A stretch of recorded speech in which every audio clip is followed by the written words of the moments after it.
the draft process was, is that you can look down the list and everyone can have a big impact in the tournament. Selection is going to be really tough, not just for our side, but every side, I imagine, to try and fit those guys in, because the talent pool is so good now. I mean, Sanjay, like you said, is a really talented cricketer. We've got a lot of young guys that are mixing it with the best, which is really exciting. I'll ask Sunil a question, then we'll go to Smith. Sunil, you've played in so many T20 leagues around the world. You've seen cricket, you know, in the Caribbean, and as we mentioned, Australia, recently in England. What do you think it is about playing cricket in the United States that makes the MLC unique compared to the rest? I'll say, based on how much cricket has been played here, it's going to be something good, and at this high quality with all these international players feeding information to the youngsters. So hopefully it just keeps going from strength to strength, and you always keep learning from things. And it's nice to visit different places and play in different conditions.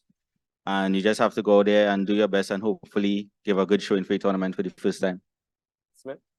Hi, this is Smith Patel from Crick Buzz, and my question is for Karan Pollard.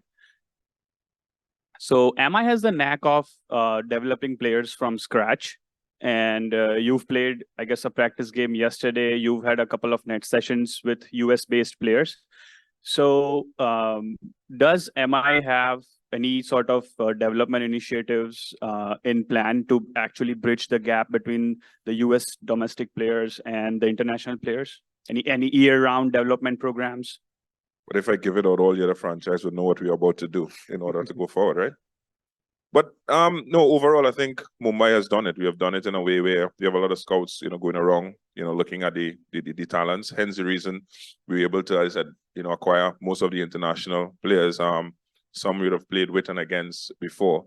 But I think we have a solid plan as a franchise of how we want to develop talent around the world. And it's something that has started a couple of years back. So when we get into the other franchise tournaments, it's easy, to try to, when you know the local players and you have persons there to acquire them. So we have a plan in place and we continue to roll out that. And hopefully at the end of this tournament, we're able to see other players and in the coming year, develop them. So next year, there's fresh faces in our camp as well. Another question. Hi, Ed Caesar from the New Yorker. I just got a question about, for you guys who obviously played a lot of franchise cricket all around the world. Most of the time you're playing in front of pretty knowledgeable crowds, like they're cricket fans, they come to the games. What are you expecting when you play at Grand Prairie? Like, what's the thing that you expect from the crowd? I think obviously being in America, it's land for dreamers. So I think this is probably the next American dream, and I think us as professional cricketers from all over the world, I think that's our sort of duty to promote the game here in America, and to make sure that over the next 5 or 10 years, it takes off. Obviously, a lot of expats probably play the game now, but to get the Americans who are born and bred here to also play, I think that's going to be vital as well. Raina, I'll ask you as well. I look at the Orcas and their squad, and you guys have gone with a lot of experience in your international players. Could that make a difference in a tournament like this? We certainly hope so. Yeah, but I think it's like twofold thing. Obviously, having the experience, will be good for our team. But then again, it's about developing the local players. So hopefully, and we've encouraged our domestic players to interact with the internationals and just pick up as much as they can over the next couple of weeks, and obviously take that forward as well. If anyone else has any questions, just indicate. In the meantime, Fafa, I asked Kyron about being back in the blue and gold. I asked you about being back in the yellow. You started things at CSK in 2012 in the IPL. You've won 3, I think it is, tournaments with them. How much does it mean to you to not only put back on that yellow, but also lead them in a first of its kind in the MLC? Yeah, the relationship with CSK for me is a very deep one. Similar to Polly, it's over a decade with any team. You grow very strong relationships with those people. So I care very deeply about the people at CSK. And it's a pleasure to work with a team that's such a successful franchise. As I said, great people. For me, now, obviously, the IPL is a team that you play for a different team, but it's nice that I can be associated with the brand of CSK outside of the IPL. Obviously, Joburg Super Kings is one of those teams in South Africa, and now the Texas Super Kings. So it's just a real honor to play for a franchise with such great history and great people. Peter? This question is for, I guess, Chiron, Sunil, and Wayne, if all three of you could have a crack at this. But in particular, Sunil and Chiron, you were part of the CPL when it was in Florida, 2016 to 2018. The first year, sellout crowds, 10,000 people, and then each year the crowds got smaller and smaller. The very last match was Jamaica Tallawahs and Barbados Tridents in 2018, and it had about 700 people, in spite of the fact that you had Steve Smith, Ross Taylor, Andre Russell. And then some of the other events I know Sunil has participated in, and I think Wayne as well, things like the US Open, playing for California Bears, the US All-Stars. Not really a lot of people showing up to this. So the buildup that you've experienced for this event and all the investment that's gone into this, why do you feel, from what you've experienced so far in the buildup and everything else in the training sessions and all the other exposure in the IPL franchise size, why do you think this will succeed where some of the other initiatives haven't? Maybe I think the influence of the IPL franchises. Obviously, IPL has proven to be a successful tournament over a period of time. And once you get these guys deciding to invest in a tournament like this, you know they're going to put a hell of a lot in it in order to market the brand. And of course, there's a new venture in America as well, so they know how to get things off the ground as they would have done from an IPL perspective. So I'm guessing with the backing of as we said, the bigwigs, we have the opportunity to grow the game here, market it properly, and as I said, having some of the best players in the world participating at this point in time is going to help. Whereas I said the CPL, you have one or two internationals at that point in time. We played only when we play international cricket against India, because of the Indian community, we get sellout crowds in Florida. So again, hopefully this is the start of something bigger and better, and everyone is a lot more serious into actually growing the game of cricket in America. So we'll see bigger crowds, more interests, and hopefully that will continue for the future generation. Yeah, just on that, I mean, I realized coming from South Africa, we had a T20 competition, which is called the Ram Slam, which obviously playing in South Africa, you'd think would be a very strong product, which wasn't a great success in terms of the amount of people that came to watch it. And then a year later or 2 years later, the SA20 started, similar to this, where the IPL franchises got involved.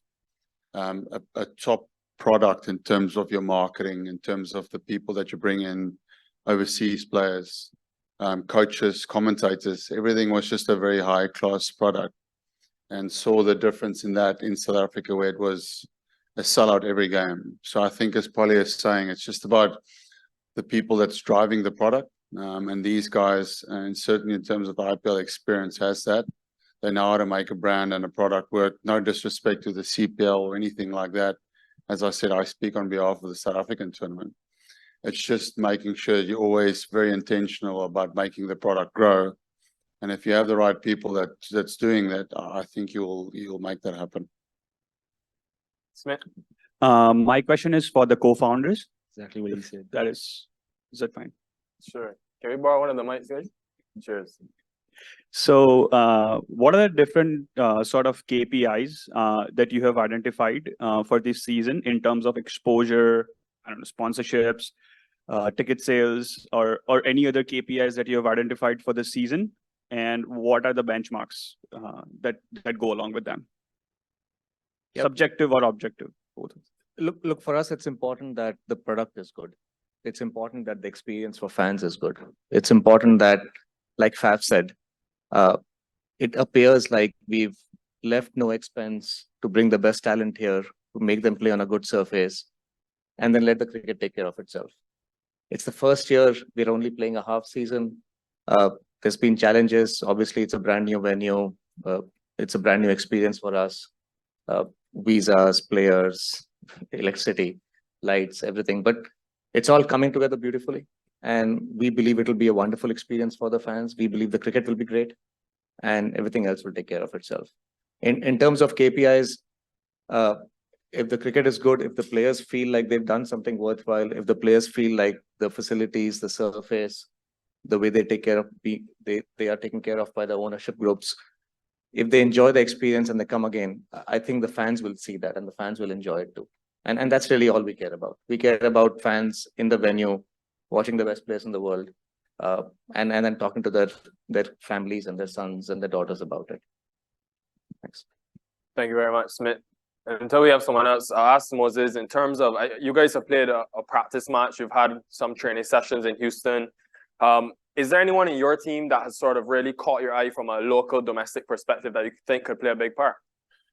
Yeah, well, I think actually a lot of our locals already in our practice games have done quite well. But I guess watching a young fast bowler, Surab bowl yesterday, he took the first over for us, and he looks to have all the skills already. I think he might have been one of the guys that Aaron mentioned maybe in the UAE 3 or 4 years ago, but how he's come on already, and I think just his understanding of the game and the strategy at the highest level already has been extremely impressive. But I wanted to touch on a question that was asked before about why I think cricket would be good here in the USA. And I think you only have to look onto this stage to see how diverse the cultures are up here. And then you look into the USA itself and how diverse the cultures are in the USA as well. So I think it can really work here. And one thing cricket has always done is bring cultures together. You know, it's not all just power. It's not all just skill. There's strategy involved. So, you know, you can have success in this sport with so many different cultures, so many different styles of play. And that's, you know, why I think here in the USA, if we can get this game up and running, we're going to see some fantastic standard of cricket. All right, we have a question from a media host for Faf and Kyron. The question is, quite a few domestic players will be sharing the dressing room for the very first time with international cricketers. What is your plan for them, and how are you planning to get them in the groove? Again, for us in our franchise, we look to develop them. We look to, as you know, been mentioned before, you know, let them understand that, you know, we're all equal. We're all here to share knowledge. We're all here to get better as individuals. They want to understand us as international cricketers, what we would have done in order to be on the stage for so long, because they want to be there. And, you know, just get into their brains, into understanding cricket in different scenarios and stuff like that. So we all about that sort of development and, you know, make them as comfortable as possible as a franchise. That's one of the things that we do, inclusive of families and everything. So it makes you feel comfortable. So when you're comfortable, you're able to open up as an individual. And that's where learning takes place, you know, on both fronts. Yeah, that's spot on. I would add that you get the right people within your dressing room to make sure that they share that knowledge. If you look at the guys sitting here, you know, some wealth of experience. In our dressing room, we've got someone like Dwayne Bravo, who's played all around the world, probably one of the best T20 bowlers the game has seen. So, and I know DJ is amazing with sharing that quality and information in the dressing room. So yeah, you just tap into to the brains that's sitting in the change room. And I think as you have the right people, they will always look to share that experience and not keep it to themselves. Question. Hi, yeah, Tabish Talib with Al Jazeera. This tournament right now, it's in this first stages. It's only 2 weeks long. There's a lot of flash happening right now. There's not a lot of cricket history in the U.S. And this question is for anyone to answer. What needs to happen, throughout the rest of the year, and for Major League Cricket and for cricket to succeed in the U.S. When it's summertime. There's 2 week focus on this, but how do you grow that talent throughout the rest of the year in the U.S.? One each. Faf, Kieran. No, that's why you pay people to make decisions right like this. Good marketing teams, good business people. That's not me. I'm just the guy that tries to hit every ball for 6. Thank you, man. Final couple of questions. I asked Sunil because I see Phil Simmons is here, and each group, I think we see Dale Steyn, and we've got a lot of experienced coaches in the ranks. How much of a difference would that make to your team, but also the overall quality of the tournament? Yeah, I think if you have a good head coach who has coached a lot of teams as Phil has, I think he's more relaxed and understand the game, especially. I think if you have a new coach, then especially T20 format, you could be battling with the coach, and I don't think that's what you want to do. So I think if the coach is very experienced and you have a good team, I think everything is going to work out for itself. Peter? Just a question, I guess, for Faf, and if anybody else has any experience with this, in terms of where cricket in this league fits into the American sporting landscape in terms of professional sports. A lot of times cricket has been pitted against sports. So there's a philosophy or mentality that there's not room for cricket, or cricket has to try and steal fans away from other sports. But as an example, I thought something that was interesting was Faf, I know you and I don't know how many other players were invited to go to the Houston Astros a couple nights ago and were welcome there. And I believe Andre Russell in the last couple of years has had opportunities to train with the Dallas Cowboys and get ready for his cricket around the world. So what have you experienced personally in terms of how the American professional sports environment has treated you? Well, the first thing I suppose was patriotism. When you come to a sport in America, it's very big. So American sports, i.e. speak about baseball, you walk in there and baseball is the thing, isn't it? It's the biggest sport in the world. Facilities, unbelievable. So when you walk into a stadium, you go, wow. And you look at it and you go, this could be cricket in America. I mean, I don't know how many years it would take to get there, but you look and you can see cricket working like it. It's got a different feel to it than anywhere else in the world. When I walk into a baseball stadium, it's a lot of lights, Shake Shacks and lots of all these different things that is really cool for a sporting association or brand. So, I see myself, 10 years long or 15 years along coming into American sports, and you could see that you could have that American feel to watching a game of cricket, which is unique to anywhere else in the world. I think something that I would personally like moving forward is to just rub shoulders with these people, whether it's American football or baseball, and just to see high level elite sportsmen coming together, sharing a dressing room, just talking about whatever it would be. But I think certainly in the context of cricket, yes, the Texas Super Kings rubbing shoulders with the Dallas Cowboys or the Astros, just coming together and uniting the sport in America. I think that's also a nice tool to grow cricket because you need these other sports people to start talking about cricket as well, because we're going to need all of the American people to jump on this and make sure you make this a success. Thank you, Faf. Last one, Aaron. When you look across this stage and you see these experienced captains and a man like you who's won T20 World Cups, you've won franchise tournaments, how big of a challenge will it be to win the Major League Cricket? Yeah, it'd be huge. Obviously, the talent up here, but in every squad, I think if you look down every team list, the depth of talent is right there, and every team has the ability to win any game. So, I think, like the guys said earlier, it will come down to the local players a lot, the balancing of teams,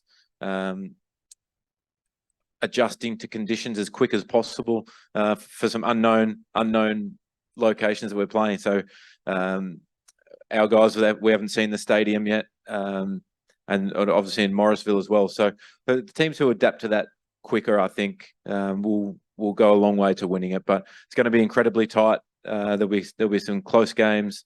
Hopefully there's some high scores, and it's very entertaining viewing for everyone, not just here in America, but around the world. Thank you very much. Ladies and gentlemen, that will conclude this part of today's press conference. Give the captains a round of applause, please. And we also would like to engage any persons from the media. If you want one-on-one separate interviews with each of the captains, just see Kate or Tom, and they will help facilitate that. But we thank you so much for your time, for your coverage, and let's get the battle started. Let's start on the field tomorrow. Good?